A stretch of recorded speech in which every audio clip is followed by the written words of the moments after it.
In the heart of Asekuma, a lively village surrounded by green hills and red dust roads, there lived a proud woman named Mama Esai.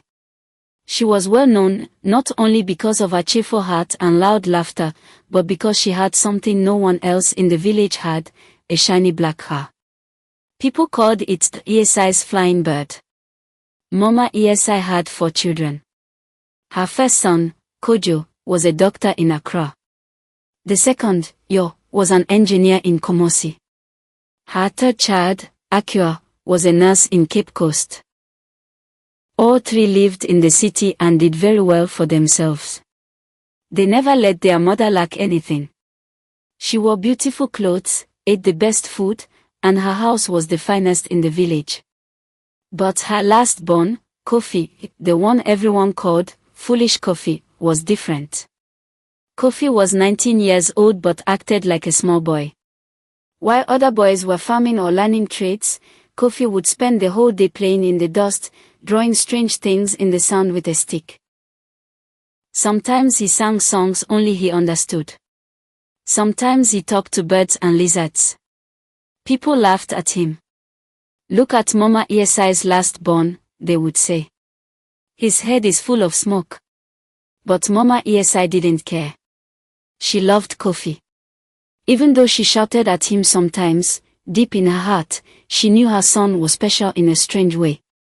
One Sunday afternoon, something happened that changed everything. Mama Esai had just returned from the market in her car. As she turned a corner near the old mango tree, her car knocked down an old woman walking slowly with a basket on her head. The woman fell with a loud scream. The basket rolled into the bush, and a small clay pot inside shattered into pieces. When Mama Esai jumped down, her heart froze. It was old Mami Asebia, the one people whispered about behind closed doors. They said she lived alone in the forest and never grew old. They said she spoke to animals at night and walked with spirits.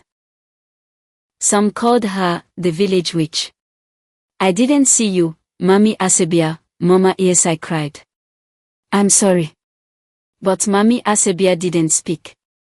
She just stood up slowly, her eyes burning like fire. You have broken my sacred pot, she said in a voice that sent shivers through the trees. You must follow me to pay. Mama Esai begged. People gathered. The chief came. The elders came. Even her 3 rich children rushed from the city when they heard the news. They knelt and offered goats, sheep, and bags of money. But Mami Asebia refused. I don't want your goats.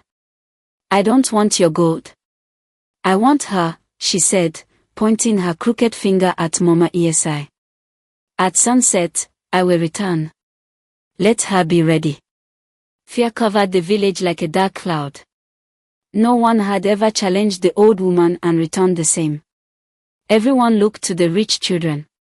Kojo the doctor cried. Yo the engineer shouted. Akua prayed and prayed. But no one could stop the curse of the broken pot. Except for one person. Kofi.